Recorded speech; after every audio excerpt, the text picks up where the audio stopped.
조용한 기도하심으로 하나님 앞에 주일 일부 예배 드리겠습니다.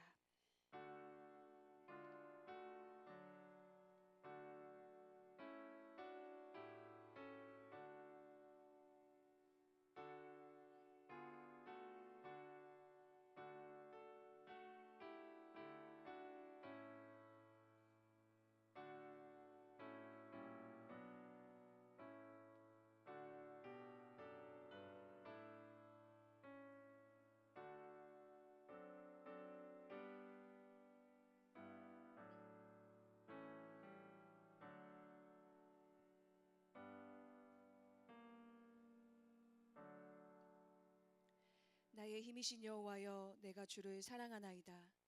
여호와는 나의 반석이시요 나의 요새시요 나를 건지시는 이시요 나의 하나님이시요 내가 그 안에 피할 나의 바위시요 나의 방패시요 나의 구원의 뿌리시요 나의 산성이시로다. 아멘. 사랑과 은혜가 풍성하신 하나님 아버지, 감사합니다. 거룩하고 복된 주일, 수고하고 무거운 짐진 자들에게 하늘의 위로와 평안으로 함께하여 주시어 이 시간 진리 안에 자유함을 얻고 성령의 능력으로 충만케 되는 복된 예배가 되게 하여 주시옵소서. 모든 영광을 주님께 올려드리며 우리에게 영원한 생명을 주신 살아계신 예수님의 이름으로 기도하옵나이다. 아멘. 사도신경으로 우리의 신앙을 고백하겠습니다. 전능하사 천지를 만드신 하나님 아버지를 내가 믿사오며 그 외아들 우리 주 예수 그리스도를 믿사오니 이는 성령으로 잉태하사 동정녀 마리아에게 나시고 본디오 빌라도에게 고난을 받으사 십자가에 못 박혀 죽으시고 장사한 지 사흘 만에 죽은 자 가운데서 다시 살아나시며 하늘에 오르사 전능하신 하나님 우편에 앉아 계시다가 저리로서 산자와 죽은 자를 심판하러 오시리라. 성령을 믿사오며 거룩한 공회와 성도가 서로 교통하는 것과 죄를 사하여 주시는 것과 몸이 다시 사는 것과 영원히 사는 것을 믿사옵나이다. 아멘.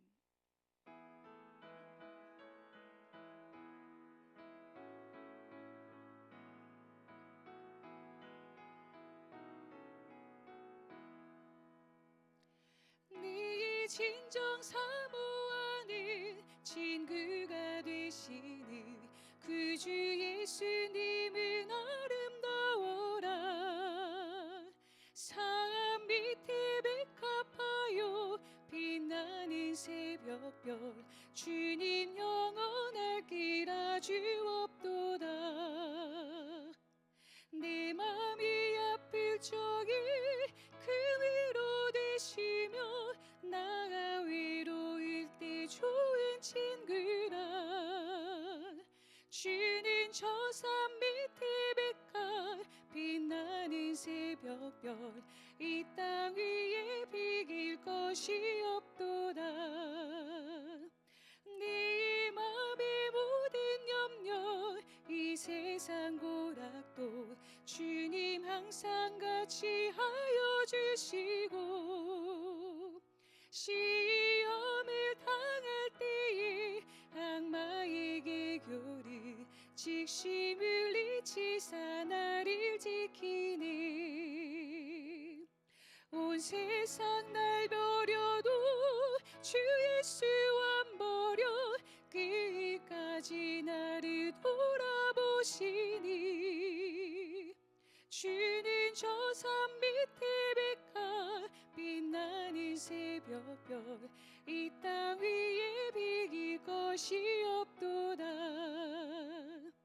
내 맘을 다하여서 주님을 따르면 길이 길이 나를 사랑하리니. 늘 불이 두렵지 않고 참 검도 겁없네. 주는 높은 산성 내 방패시라. 내 영혼 먹이시는 그 은혜 누리고 나같이 네 주를 뵙기 원하니. 주는 저 산 밑에 백합 빛나는 새벽별 이 땅 위에 비길 것이 없도다.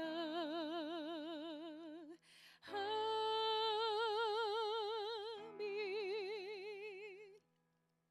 교독문 24번 시편 46편 말씀을 함께 교독하겠습니다. 교독문 24번 시편 46편 말씀입니다.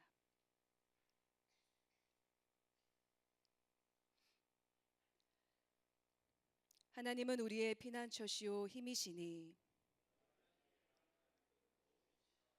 그러므로 땅이 변하든지 산이 흔들려 바다 가운데 빠지든지 바닷물이 솟아나고 뛰놀든지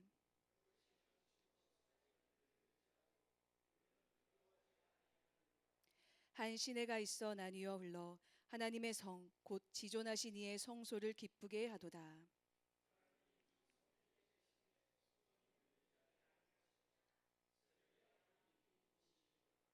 그가 땅 끝까지 전쟁을 쉬게 하심이요 이르시기를 너희는 가만히 있어 내가 하나님 됨을 알지어다.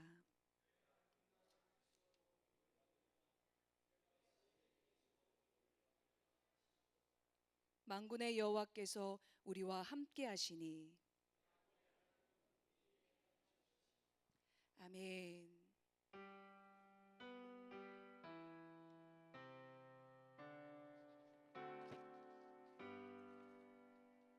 성부 성자와 성령 찬송과 영광 돌려보내시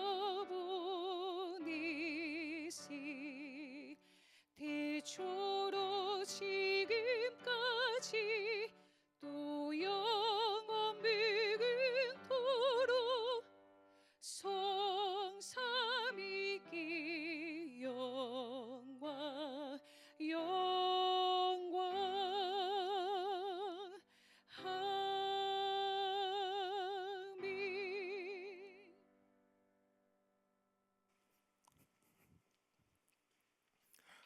네, 할렐루야. 네, 반갑습니다. 교회 소식을 전하겠습니다. 우리 중부교회에 처음 오신 분들을 주님의 이름으로 환영합니다. 등록을 원하시는 분이 계시면 안내위원에게 잘 말씀해 주시고 함께 등록하여 신앙생활 하시기를 바랍니다. 8월 주제는 훈련하는 달 이렇게 정했습니다. 훈련하는 일에 힘쓰는 기회가 되시기 바랍니다. 이제 8월도 되었는데 우리가 건강에도 유념하면서 훈련도 잘 하시면 좋겠습니다. 우리 앞뒤 좌우 계신 분들과 함께 인사 나누겠습니다. 훈련합시다. 인사할까요? 훈련합시다. 네, 훈련합시다. 네, 고맙습니다. 예배 준비 주변을 잘 정리하시고 핸드폰은 진동 모드로 변경해 주셔서 예배 시간에 벨소리가 울리지 않도록 여러분 협조해 주시기를 부탁드립니다. 광복 기념주일, 다음 주일은 우리 광복 기념주일로 지킵니다.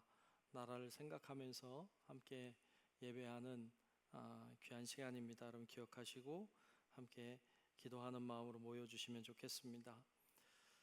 장학금 전달, 소망장학회에서 여러분 장학헌금 잘 해주셔서 장학생들에게 장학금을 전달하게 되었습니다. 2부 예배 때 전달하는 시간을 갖도록 그렇게 합니다. 장학생 명단은 게시판에 게시해 놓았습니다. 여러분들이 잘 확인하시고 또 기도해 주시면 좋겠고 장학헌금 잘 해주셔서 학생들에게 귀한 장학금 전달할 수 있어서 너무 감사하고 기쁘게 생각합니다. 여러분 계속 잘 헌금해 주셔서 학생들에게 또 장학금이 잘 전달되도록 그렇게 잘 협조해 주시기를도 부탁드립니다.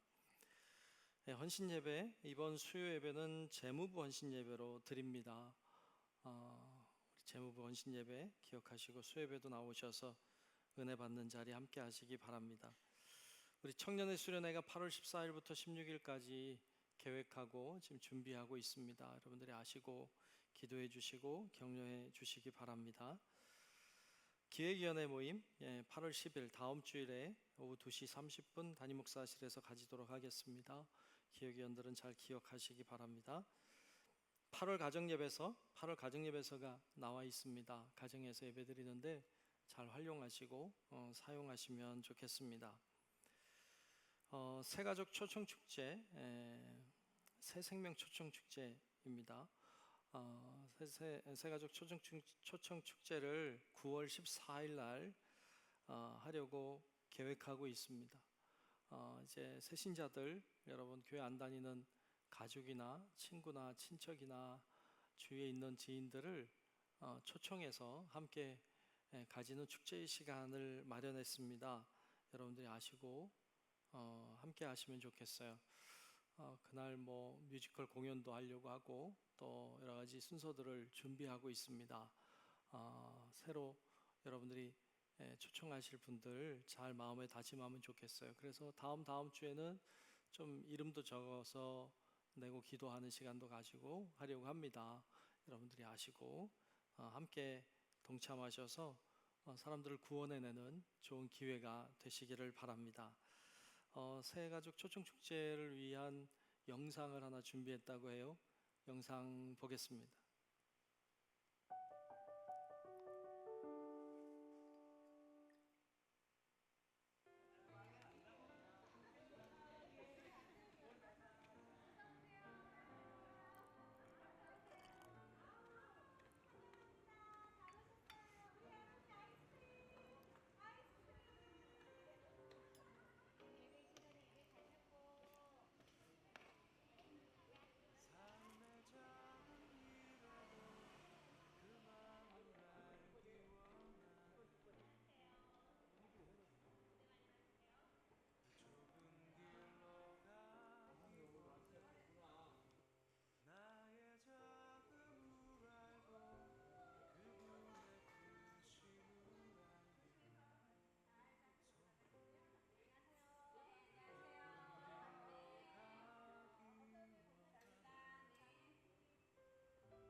주님, 사랑하는 사람들과 함께 예배하고 싶습니다. 주님을 알지 못하는 가족과 이웃을 주께 인도하기를 간절히 소원합니다. 지극히 평범한 주일 일상이 어떤 이에게는 평생의 소원입니다. 2025년 9월 14일 중부교회 새생명 초청축제 주님이 기뻐하시는 사랑 43일간의 행복한 여정을 지금 시작합니다.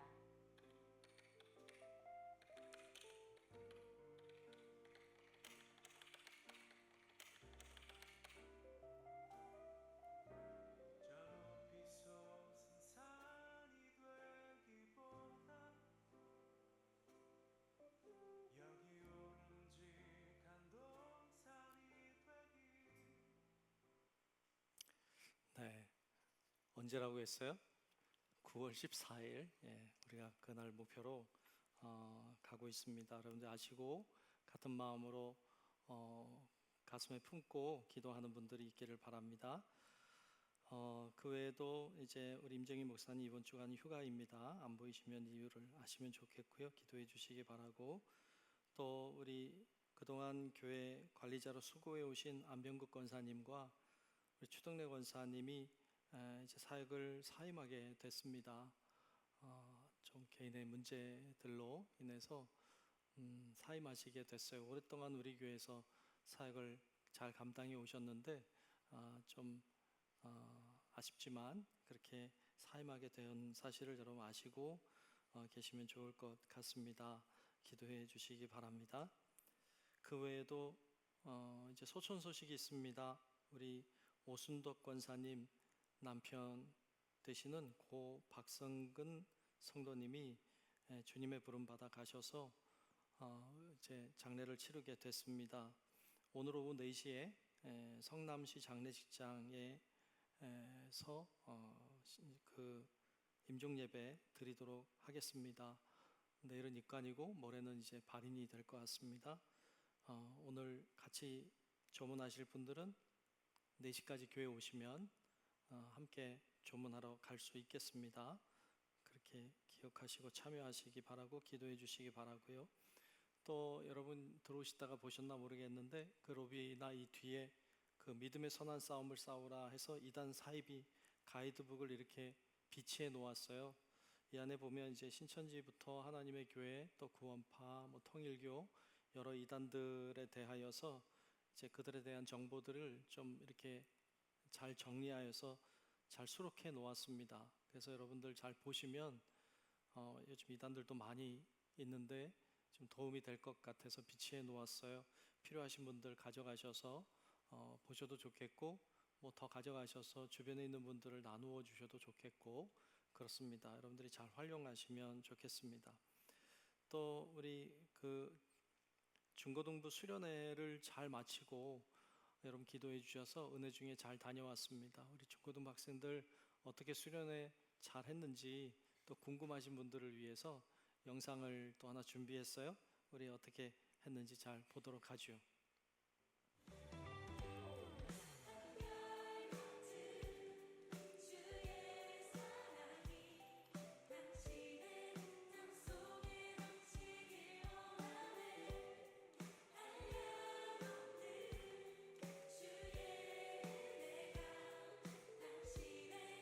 한 번만 더 할까요? 한결같은 주의 사랑이. 자,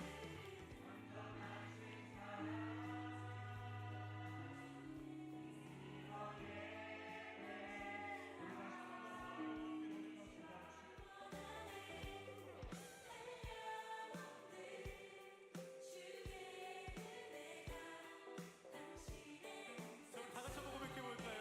한결같은 주의 사랑이 우리의 삶 속에 넘치길 원하네. 한량없는 주의 은혜 우리의 삶 속에 마지막은 우리의 교회에 한결같은 주의 사랑이 우리의 교회에 넘치길 원하네. 한량없는 주의 은혜가 우리의 교회에 넘쳐 흐르네. 아멘.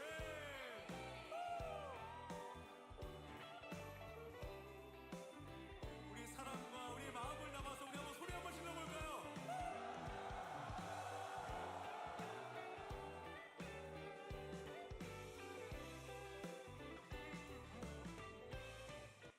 네, 우리 중고등 학생들 또 우리 선생님들 많이 수고하셨는데 박수 한번 크게 하면 좋겠어요.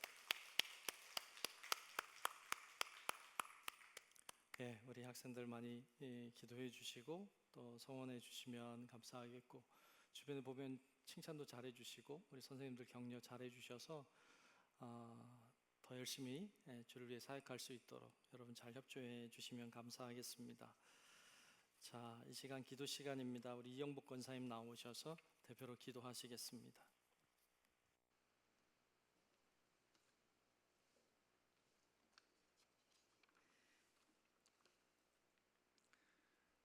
사랑과 은혜가 풍성하신 하나님, 지난 한 주간도 세상 가운데서 저희들이 삶을 붙드시고 보호해 주신 주님 은혜를 감사드립니다.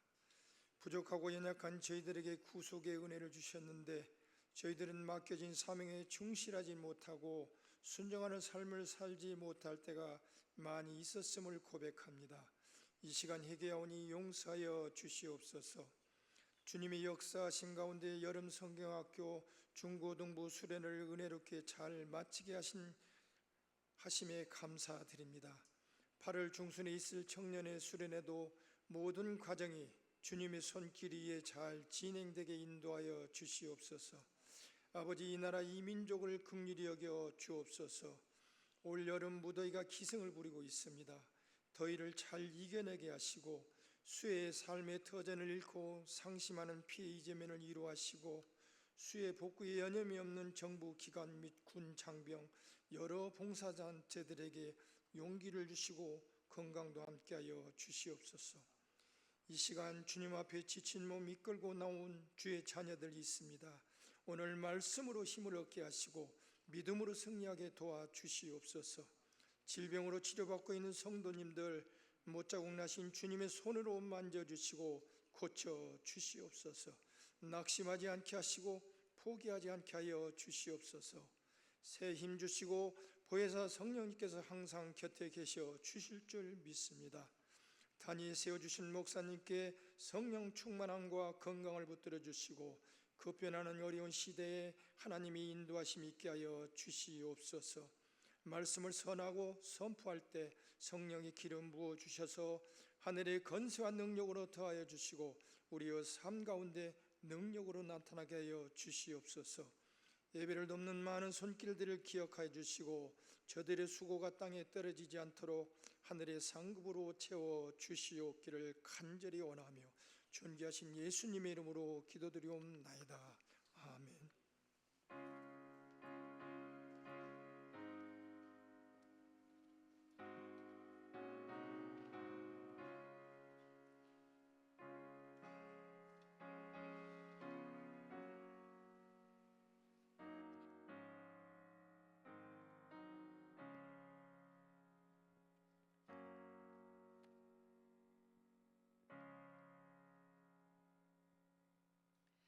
오늘 우리에게 주신 하나님의 말씀은 사도행전 18장 18절에서 23절 말씀입니다.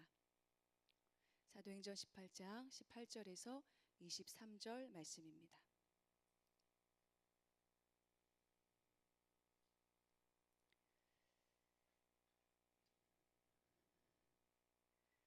말씀 제가 봉독하겠습니다. 바울은 더 여러 날 머물다가 형제들과 작별하고 배 타고 수리아로 떠나갈새 브리스길라와 아굴라도 함께 하더라. 바울이 일찍이 서원이 있었으므로 갱그리아에서 머리를 깎았더라.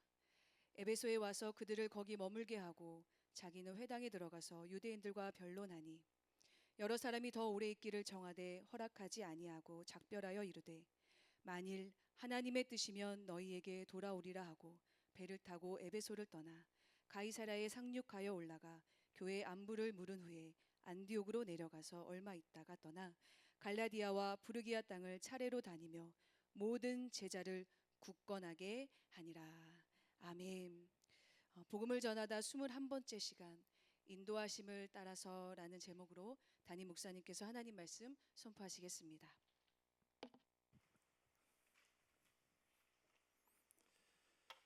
네, 할렐루야. 한 번 더 합시다. 할렐루야. 네, 오늘도 하나님의 은혜가 함께 예배하는 우리 모두 위에 다 임하시기를 축복합니다. 아멘. 오늘은 인도하심을 따라서라는 제목으로 말씀을 나누게 했습니다. 사도 바울이 고린도까지 갔습니다. 1년 6개월 정도를 머물렀어요. 꽤 오랜 시간을 머무르면서 복음을 전했습니다. 많은 사람들이 그리스도인이 되었습니다. 심지어 회당장도 변화되어서 복음을 받아들이는 사람이 됐다는 것을 보았습니다. 하나님의 역사가 많이 일어났던 곳이 고린도였습니다. 박해도 미워하는 사람도 있었습니다. 바울을 끌어다가 총독 앞에 세워서 곤욕을 당할 뻔도 했고 어려움을 겪을 뻔도 했지만 하나님의 도우심으로 잘 풀려나기도 했습니다. 그리고는 고린도를 떠나기로 했습니다. 이것이 우리가 지난주에 살폈던 말씀이에요. 기억나시면 아멘? 아멘? 고린도에서의 사역을 잘 마치고 이제 고린도를 떠나기로 했습니다. 떠나서 이제 수리아로 원래 파송했던 안디옥으로 가고자 했죠. 그래서 떠납니다. 본문 18절을 보면 이렇게 이야기하고 있죠. 18절을 다시 한번 보겠습니다.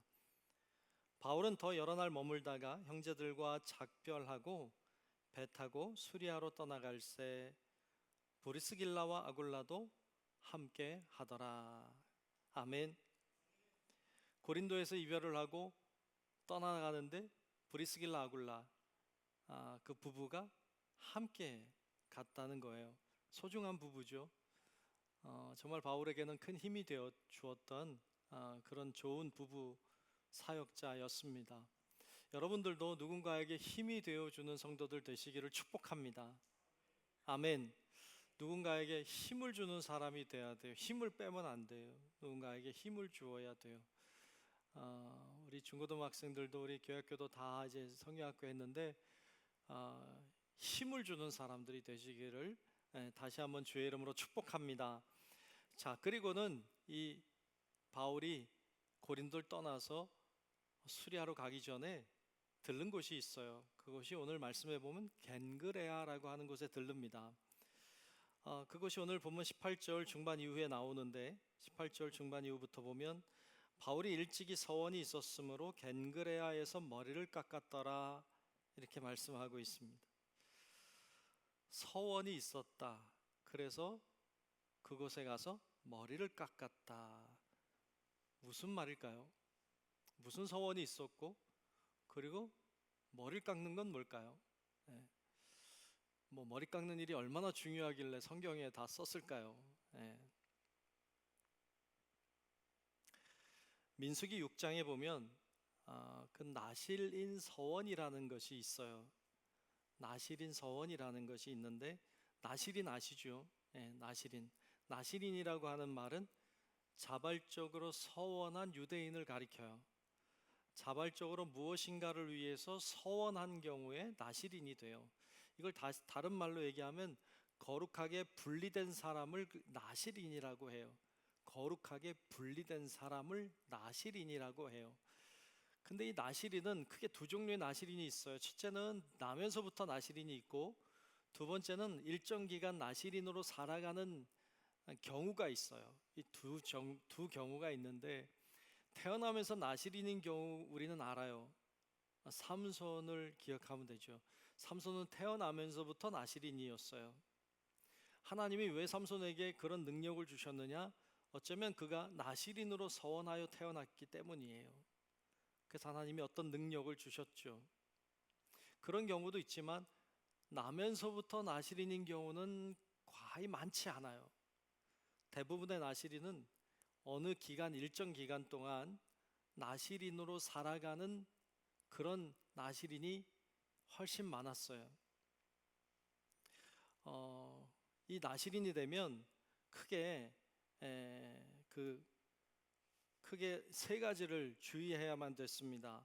첫째는 포도주를, 독주를, 심지어는 포도즙이라고 해도 마시지 않았어야 됐어요.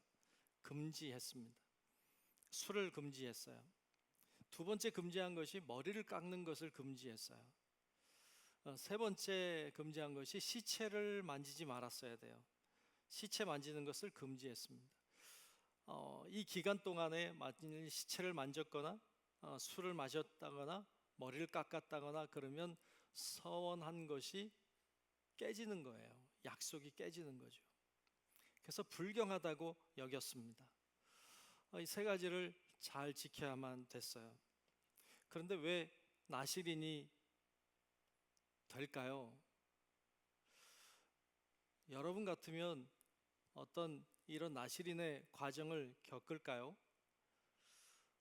일반적으로 잘 하지 않으려고 할 것 같아요. 그런데 어떤 마음에 간절한 소원이 있는 경우에는 나실인의 그 길을 가기도 합니다. 하나님을 향한 나의 마음의 소원이 얼마나 간절한지 하나님께 보여드리는 거죠. 하나님, 나의 소원이 이렇게 간절합니다 하고 하나님께 보여드리는 거예요. 신앙생활을 하다 보면 신앙생활 안에는 어떤 금욕적인 모습들이 들어있어요. 여러분, 우리도 신앙생활 이렇게 하고 있지만, 여러분, 신앙생활 한다는 것은 어느 정도 금욕하는 일들을 해야 돼요. 무엇인가 절제하고 무엇인가 스스로 통제하려고 하는 행위들이 필요해요. 그런 신앙적인 모습들이 사실 많이 있는데, 대표적인 것을 찾아보자면 뭐 금식하는 것. 여러분, 간혹 금식도 하시나요? 예전엔 금식도 참 많이 했는데 요즘엔 금식도 잘 안 하는 것 같아요. 근데 금식한다는 것은 어떤 음식을 끊는 것이죠. 그런 어떤 금욕적인 행위를 통해서 하나님께 내 소원하는 것이 얼마나 간절한지 하나님께 보여드리는 것이죠. 금욕한다든지 혹은 새벽에 잠을 자도 되는데 일어나서 새벽 기도를 한다든지, 또 오늘 주일인데 놀러 갈 수도 있는데 가지 않고 이렇게 나와서 무더위 가운데 나와서 하나님 앞에 예배를 드리는 행위도 다 어찌 보면 금욕의 모습을 갖추고 있는 것이죠. 이런 모습을 통해서 우리는 하나님께 얼마나 간절한 마음이 있는지, 얼마나 간절한 소원을 품고 있는지를 보여드리는 것입니다. 마찬가지로 이 나실인이라고 하는 것도 하나님 앞에 일정 기간 나실인으로 살아가면서 하나님 앞에 내가 가지고 있는 소원이 얼마나 간절한지를 주님께 보여드려요. 그 일을 하는 것입니다.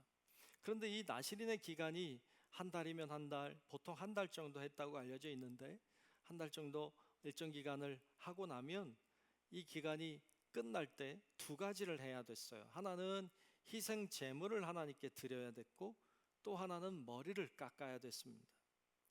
그래서 바울이 갱그레아에 가서 머리를 깎았다고 하는 것은 그 앞에 서원하는 것이 있었다는 말이고, 그리고 여기 와서 드디어 서원이 끝났다는 것을 의미하는 것이기도 해요. 바울이 어떤 서원을 가지고 그동안에 나실인으로 살았을까요?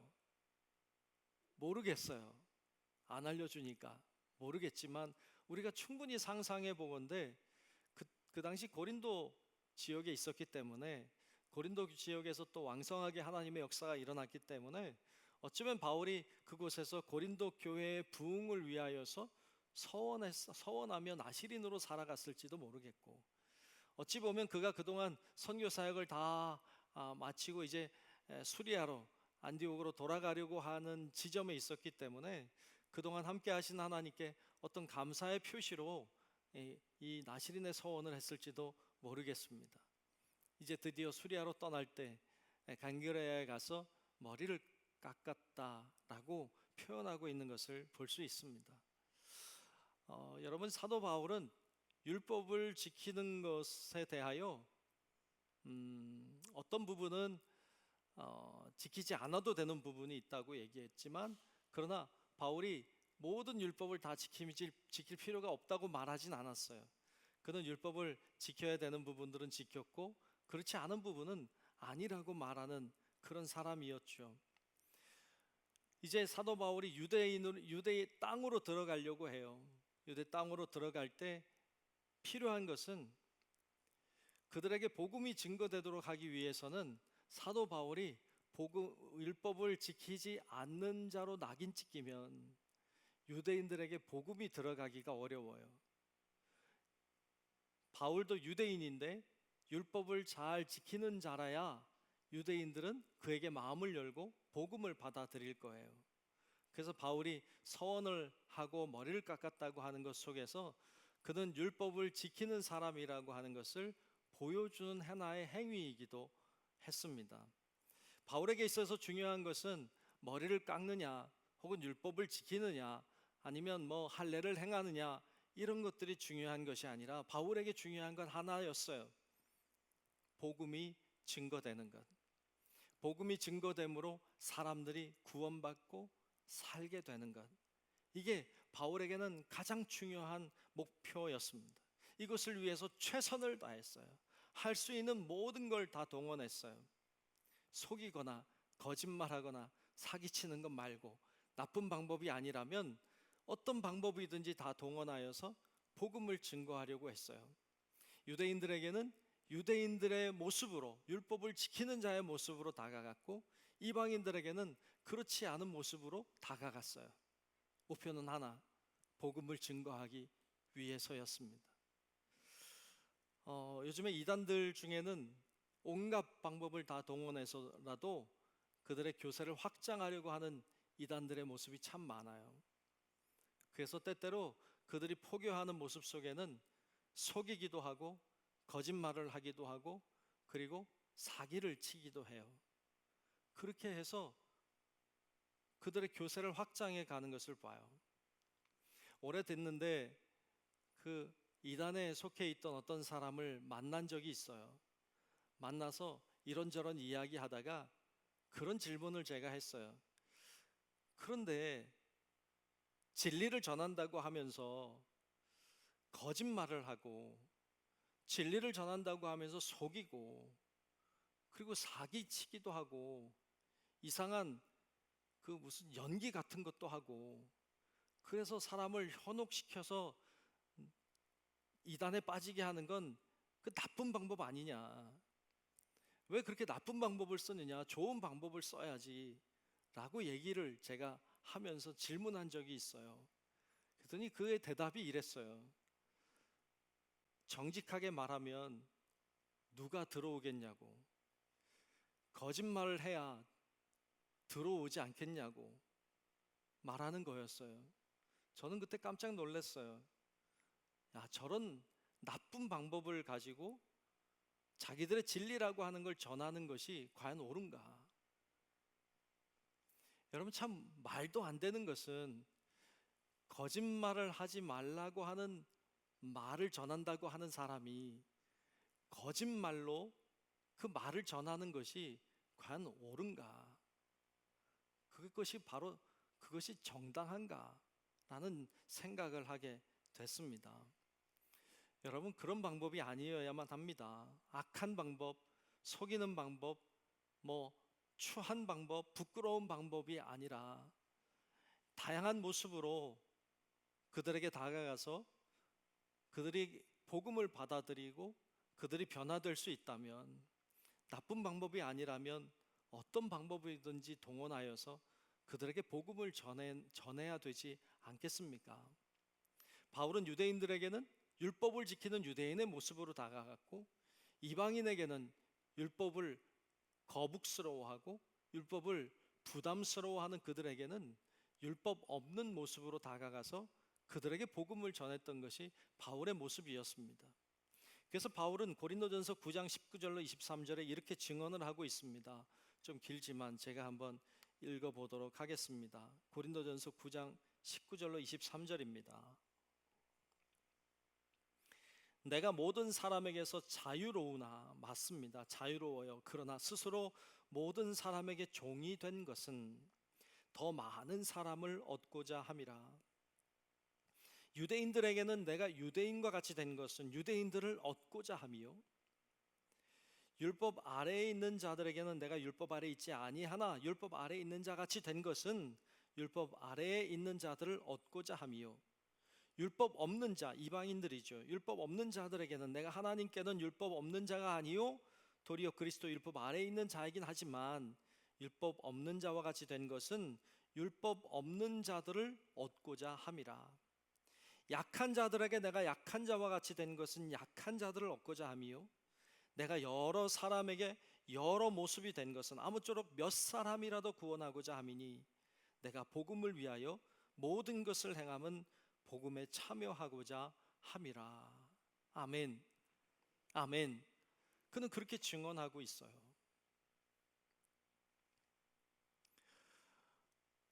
여러분, 기독교가 한국 땅에 조선 땅이었죠. 그 땅에 들어올 때, 이 땅에 들어올 때, 초기 한국 기독교 들어올 때는 기독교라고 하는 종교가 서양 종교라는 인식이 있었어요. 그리고 우리 땅에는 유교라고 하는 문화가 혹은 무속 종교가 뿌리 깊게 자리 잡고 있던 때였죠. 그런 유교 문화와 무속 신앙이 가득했던 이 땅에 서양 종교라고 여겼던 기독교가 들어왔을 때 얼마나 이질감을 느끼고 얼마나 그 사이에 충돌이 있고 얼마나 갈등이 있었겠습니까? 그런데 이상하게도 신기하게도 기독교라고 하는 이 종교가 한국 땅에 뿌리를 잘 내렸습니다. 신기한 일입니다. 그렇게 뿌리를 잘 내린 데에는 기독교가 한국화되는, 일명 토착화되는 일들이 이 땅에 많이 있었어요. 이 기독교가 한국에 들어와서 한국의 모습으로 종교화될 때 참 많은 현상들이 있었는데, 그렇게 된 대표적인 이야기 중에 하나가 우리가 하고 있는 새벽 기도라는 거죠. 새벽 기도라고 하는 건 외국에서 들어온 게 아니에요. 이건 한국에서 만들어진 거죠. 무슨 서양에 새벽 기도라는 건 없어요. 이건 한국에만 있는 거예요. 만약 외국에 새벽 기도가 있으면 한국에서 나간 거예요. 그런데 한국 사람들은, 이 기독교가 들어오기 전부터 한국 사람들은 새벽에 일어나서 몸을 씻고, 그리고 정한 술을 떠놓고 천지신명에게 기도했던 뿌리 깊은 무속신앙이 있어요. 그러니까 이 무속신앙이 천지신명에서 하나님으로 대상이 바뀐 거예요. 대상이 바뀌면서 새벽에 사람들이 모여서 기도하기를 시작했어요. 선교사들이 놀랬어요. 처음에는 왜 새벽부터 모여서 저렇게 사람들이 기도를 할까 이상하게 여길 정도였어요. 근데 한국 사람들은 그게 익숙했죠. 그래서 새벽에 기도하는 모습이 한국에서 만들어졌어요. 그냥 조용히 기도할 수도 있지만 한국 사람들은 소리를 내어 기도하는 걸 좋아했어요. 이렇게 소리 내는 걸 좋아했어요. 그래서 모여서 사람들이 통성으로 기도하는 모습들이 만들어졌어요. 그 당시 선교사들은 그걸 좋아하지 않았어요. 왜 소리를 내서 기도하는지, 남이 기도하는 걸 방해하는 걸로 여겼죠. 그런데 한국 사람들은 소리 내어서 함께 다 같이 소리 내서 기도할 때 그것이 더 폭발력 있게 일어나는 것을 보았어요. 한국에서 일어난 기도의 모습이죠. 어떤 사람들은 11조를 드려야 되는데 11조를 드리지 못하니까 가진 게 없으니까 날짜의 하루를 하나님께 드리기도 해서 날연보라고도 했고, 하나님 앞에 성미를 떼어서 하나님 앞에 드림으로 내 삶의 모든 것의 주인이 주님이심을 고백하기도 했어요. 이런 모습들, 또 우리가 기도할 때 두 손 모으고 눈 감고 무릎 꿇고 고개 숙이고 하는 기도의 모습은 한국 사람들이 하는 기도의 모습이죠. 서양 사람들은 무릎을 꿇지 않습니다. 이런 기독교가 한국에 들어와서 한국화되는 모습, 이게 나쁜 건가요? 아니요, 그렇지 않아요. 중요한 건 뭐예요? 중요한 건 복음이 전해지는 거예요. 복음이 전해져서 그 복음으로 인하여 사람들이 구원받고 새 사람이 되고 하나님의 나라 백성들이 되는 것이지, 새벽 기도하든지 저녁 기도하든지 소리 내서 기도하든지 소리 없이 기도하든지 그게 뭐 그렇게 중요하겠어요? 중요한 건 복음이 전해지는 거예요. 한국 땅에는 그런 모습으로 들어와서 복음이 전해졌습니다. 우리 이 땅에서도 예배 드릴 때, 우리가 예배 드릴 때 보통 1시간 정도 예배를 드려요. 보통 이렇게 여러분 앉아서 이렇게 예배 드리잖아요. 아프리카 가면 3시간, 2-3시간은 기본으로 예배를 드려요. 막 서서 드려요. 춤추면서 드려요. 우리는 옳고 거기는 틀린 건가요? 그렇지 않아요. 앉아서 예배 드려도 되고 서서 예배 드려도 되고 춤추며 예배 드려도 상관없어요. 1시간 예배해도 되고 2시간, 3시간 해도 괜찮아요. 중요한 건 뭐예요? 그런 것들이 아니라 중요한 건 복음이 전해지는 거예요. 복음이 전해질 수 있다면 어떤 모습이든지 그게 뭐 그리 중요하겠어요. 바울이 그런 모습이었죠. 유대인들에겐 유대인의 모습으로, 이방인에게는 이방인의 모습으로 다가가서 그들에게 복음을 증거하고 그들이 복음을 받아들이고 새 사람이 되는 것, 바로 그것이 중요한 것이었어요. 바울은 그래서 갱글레아에서 머리를 깎습니다. 서원했던 것을 지켜요. 그리고 이제 수리아로 떠나갑니다. 배를 타고 가죠. 근데 가기 전에 먼저 들른 곳이 하나 있었어요. 그것이 에베소였어요. 그래서 오늘 본문 19절, 22절, 19절로 21절까지 말씀해 보면 에베소에 간 이야기가 나와요. 에베소에 와서 그들을 거기 머물게 하고 자기는 회당에 들어가서 유대인들과 변론하니 여러 사람이 더 오래 있기를 청하되 허락하지 아니하고 작별하여 이르되 만일 하나님의 뜻이면 너희에게 돌아오리라 하고 배를 타고 에베소를 떠나라고 했습니다. 에베소에 들렸어요. 짧은 시간 들린 거예요. 거긴 거쳐가는 곳이었어요. 바울은 그런데 그 거쳐가는 시간에도 회당에 들어가서 복음을 전했어요. 유대인들과 변론했어요. 사람들이 머물러 달라고 했지만 머무르지 않고 그것을 떠나가면서 말씀하기를 만일 하나님의 뜻이면 너희에게 돌아오리라 라고 말을 남기고 가지요. 돌아갔을까요? 에베소에? 돌아갑니다. 오늘 우리가 18장 말씀 보았는데 19장은 에베소에서의 사역을 보여줘요. 에베소에 다시 간 거죠. 하나님의 뜻이었던 거겠죠. 근데 여기 본문에서는 일단 에베소를 급히 떠나갑니다. 그리고 유대 땅을 향해 갑니다. 오늘 본문 22절과 23절에는 유대 땅에 돌아간 것을 보여줘요. 22절, 23절 보겠습니다. 가이사라에 상륙하여, 가이사라는 유대 땅에 있는 곳이죠. 이 가이사라에 상륙하여 올라가라는 말은 예루살렘에 올라간 것으로 보여요. 올라가서 교회의 안부를 물은 후에 안디옥으로 내려가서 얼마 있다가 떠나 갈라디아와 부르기아 땅을 차례로 다니며 모든 제자를 굳건하게 하니라. 아멘. 아멘. 그렇게 행했던 것을 보여줍니다. 흔히 이야기할 때 보통 사도 바울의 2차 선교 여행을 여기까지라고 봐요. 저는 좀 이게 애매한 부분이 있기 때문에 그렇게 구분하는 걸 좋아하지 않지만 이해를 하기 위해서 필요하다고 보여지기도 합니다만 여기까지 사역을 했어요.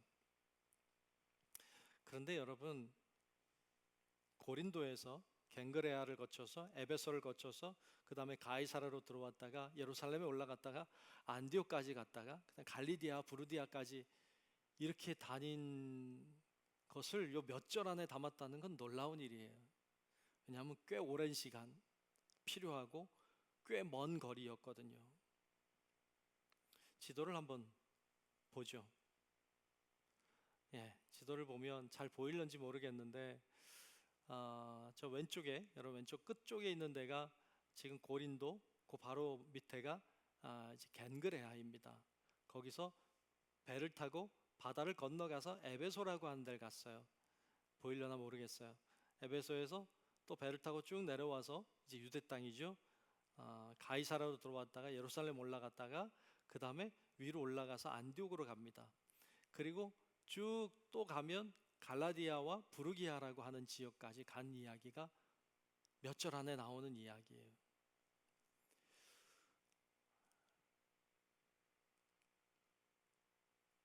네. 나중에 여러분 집에 가서 다시 잘 보세요. 이렇게 이 먼 거리를 다녔다는 거예요. 그런데 여러분, 우리가 충분히 상상할 수 있는 건 거기서 무슨 일이 일어났는지, 무슨 일이 있었는지 성경이 기록하고 있지 않기 때문에 잘 몰라요. 하지만 분명히 얼마나 많은 사연들이 가는 곳마다 있었을까요? 배를 타고 이동할 때에도, 도착했을 때에도, 예루살렘 올라갔을 때에도, 안디옥 가서 얼마나 환영을 받았을 것이고, 갈라디아 부르기아 땅에 갔을 땐 또 어떤 일들이 있었는지 여러분 성경이 기록하고 있질 않아요. 기록했다면 얼마나 많은 양이 쓰여졌을까요? 근데 바울은 그때마다 가는 곳에서 열심히 복음을 전했습니다. 이게 바울이었어요. 많은 어려움이 있었겠죠. 많은 고된 일이 있었겠죠. 힘들었겠죠. 근데 바울은 복음 전하는 걸 멈추지 않았습니다. 끊임없이 복음을 증거하고 또 전하고 또 전하며 살았습니다. 우리 바울의 여정을 보고 있습니다. 여러분 어떤 생각이 드십니까? 오늘 21번째 시간 우리가 나누고 있는데 바울이 복음을 전하기 위해서 얼마나 애썼는지가 보입니까? 얼마나 수고했는지가 보입니까? 바울의 이런 행적을 우리가 보면서 오늘 우리는 너무 쉽게 예수 믿는 것 같다는 생각이 들지 않습니까? 오늘 우리 너무 쉽게, 너무 편안하게, 너무 안락하게 예수 믿고 있는 건 아닙니까?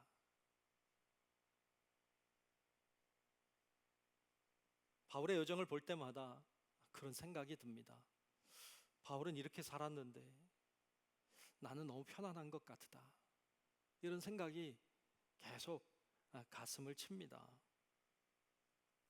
바울이 선교 여행을 떠날 때, 바울이 선교 여행을 출발할 때, 안디옥에서 출발할 때, 여기로 이렇게 거쳐가지고 이쪽 도시 갔다가 이렇게 해가지고 이쪽으로 갔다가 이렇게 해서 돌아와야지라고 생각하지 않았습니다. 바울이 그런 계획을 가지고 움직였던 거 아닙니다. 하나님의 인도하심을 따라 갔습니다. 하나님이 이끄시는 곳을 향해 가서 그곳에서 복음을 전했는데 복음의 길이 막히면 옆으로 흘렀습니다. 다른 도시에 가서 복음을 전했고 그곳에서도 막히면 또 다른 곳으로 이동하여 복음을 전했습니다. 마치 물처럼 위에서 물이 흐르러 내려오다가 막히면 물은 옆으로 돌아갑니다. 또 막히면 또 돌아갑니다. 그래서 물은 쉬지 않고 흐릅니다. 계속 낮은 곳으로 계속 흘러가는 물처럼 사도 바울은 복음의 길이 막히면 또 다른 길로, 막히면 또 다른 길로, 또 다른 도시로, 또 다른 도시로 이동하여서 복음을 증거하고 전하며 여기까지 왔습니다. 이것을 하나님의 인도하심이라고 합니다. 하나님의 인도하심을 따라 바울은 복음을 증거하면서 여기까지 왔습니다. 여러분, 그렇게 계획한 것이 아니고 하나님의 인도하심을 따라갈 때 바울이 본 것은 하나였습니다. 하나님의 얼굴을 바라보는 것입니다. 하나님의 도우심을 구할 수밖에 없었습니다. 하나님의 인도하심을 갈구하고 하나님의 도우심을 구할 수밖에 없었습니다. 하나님의 얼굴을 구하며 하나님의 도우심을 구하며 그 사역을 감당하고 나아갔기 때문에 하나님도 바울을 외면할 수 없었습니다. 그래서 하나님이 그를 돕고 인도하고 역사하셨습니다. 이게 방법입니다. 우리도 어떻게 살아야 됩니까? 하나님 바라보고 살아야 합니다. 하나님을 바라보고 하나님의 얼굴을 구하며 살아야 합니다. 하나님의 도움을 구하며 살아야 합니다. 그래서 하나님의 인도하심을 따라 가고 또 가고, 하나님의 인도하심을 따라 또 오늘도 살고 또 내일도 살고, 그렇게 살아가는 자를 하나님은 외면할 수 없어서 하나님이 그를 도우시고 그런 우리와 함께 하시고 우리를 이끄시는 것입니다. 이것이 하나님의 인도하심입니다. 그렇게 사는 게 바르게 사는 것입니다.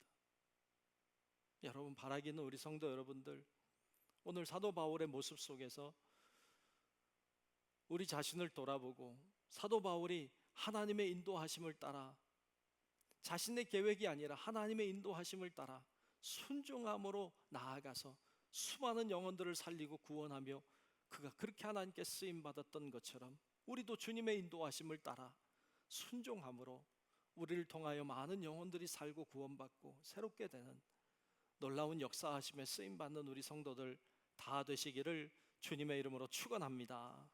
기도하겠습니다. 은혜로우신 아버지 하나님, 오늘도 하나님께서 우리와 함께 하셔서 말씀을 통해 은혜 나누게 하시고 또 우리 자신을 돌아볼 수 있도록 인도하심에 감사합니다. 아버지 하나님, 주님의 인도하심을 따라갔던 바울처럼 주님의 돌보심과 역사하심을 따라 순종함으로 하나님의 영광을 위하여 쓰임 받았던 바울처럼 우리도 하나님의 인도하심에 순종하게 하시고 주님의 인도하심을 따라갈 때 하나님이 도우시고 하나님이 역사하시고 하나님이 은혜롭게 하시는 은혜를 우리 모두 경험하며 사는 하나님의 백성들이 되게 도와 주시옵소서. 예수님 이름으로 간절히 기도하옵나이다. 아멘.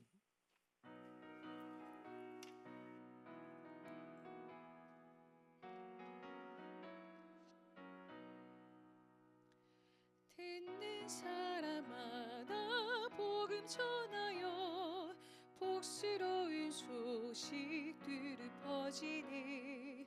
모든 사람에게 전할 소식을 어느 누구나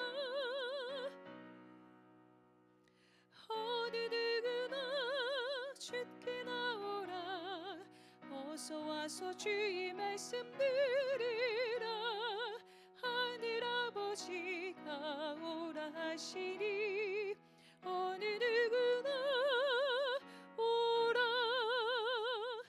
오는 사람들은 지치 말고서 문 열었을 때에 들어오시오. 생명길을 오직 그 주 예수니 어느 누구나 오라. 어느 누구나 주께 나오라. 어서 와서 주의 말씀 들으라. 하늘 아버지가 오라 하시니 어느 누구나 오라. 언약하신 대로 이룰 것이니 누구든지 언약 받을 수 있네. 받은 사람에게 생명이로다. 어느 누구나 오라. 어느 누구나 주께 나오라. 어서 와서 주의 말씀 들으라. 하늘 아버지가 오라 하시니 어느 누구나 오라. 다 함께 자리에 일어나서 감사하라 찬송 부르면서 드리신 예물 봉헌하겠습니다.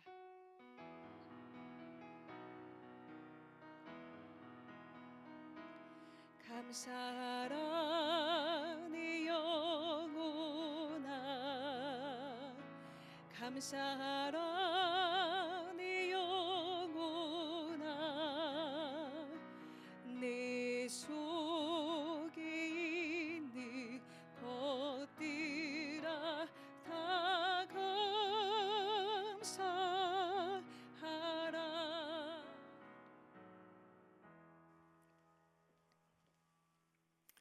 존귀하신 아버지 하나님, 오늘도 주님을 향해 올라와 예배하게 하시고 정성껏 준비한 예물을 주께 올려드리게 하심니 감사합니다. 하나님의 은혜를 기억할 때마다 우리 안에 더 큰 감사가 있게 도우시고 더 큰 감사가 또 다른 더 큰 감사를 나올 수 있도록 하나님 우리에게 은혜를 더하여 주시옵소서. 주님을 사랑하는 마음이 세월이 가면 갈수록 더 커지게 하시고 하나님을 바라보며 믿음으로 살아 하나님의 더 큰 역사하심과 능력을 경험하며 사는 우리 성도들의 신앙의 여정들이 될 수 있도록 인도하여 주시옵소서. 귀한 예물이 값지게 아름답게 소중하게 주님 원하시는 뜻을 따라 잘 쓰이도록 도우시고 귀한 예물 통하여 하나님의 역사하심이 우리 교회를 통하여 만방에 일어날 수 있도록 하나님 홀로 역사하여 주시옵소서. 드리는 손길 가정과 일터와 생활에 하나님의 복과 은혜와 능력을 부어주셔서 하나님을 위하여 사는 자들이 하나님의 영광을 보게 하시고 하나님의 은혜와 축복도 더 많이 누리도록 하나님 주관하여 주시옵소서. 주님 아버지 하나님, 오늘 이 귀한 날에 주님 앞에 나올 때 어떤 마음을 가지고 나왔든지 어떤 기도의 제목이 있든지 어떤 질병이 있든지 어떤 문제와 어려움이 있든지 하나님 예배함을 통하여 해결되게 하시고 치료되게 하시고 변화되게 하시고 하나님의 살아계신 증거들을 가지고 감사함으로 찬양하며 나아가는 이 시간 될 수 있도록 하나님 역사해 주시옵소서. 무더위 가운데도 우리 성도들의 건강과 생활을 지켜주시기 원하오며 살아계신 예수님 이름으로 간절히 축복하며 기도하옵나이다. 아멘.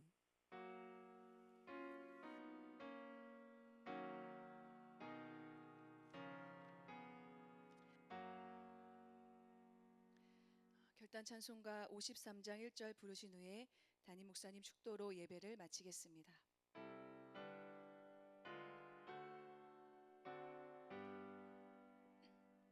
성전을 떠나가기 전 머리를 숙일 때 주께서 함께 계시고 복 내려 주소서. 아멘.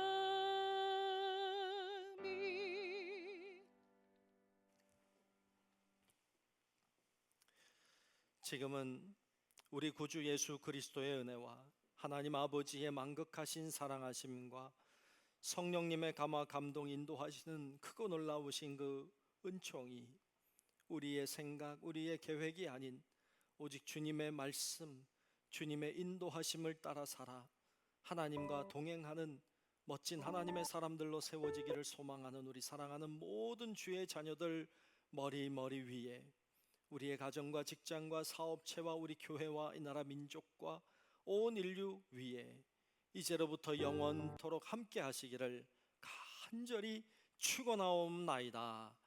아멘.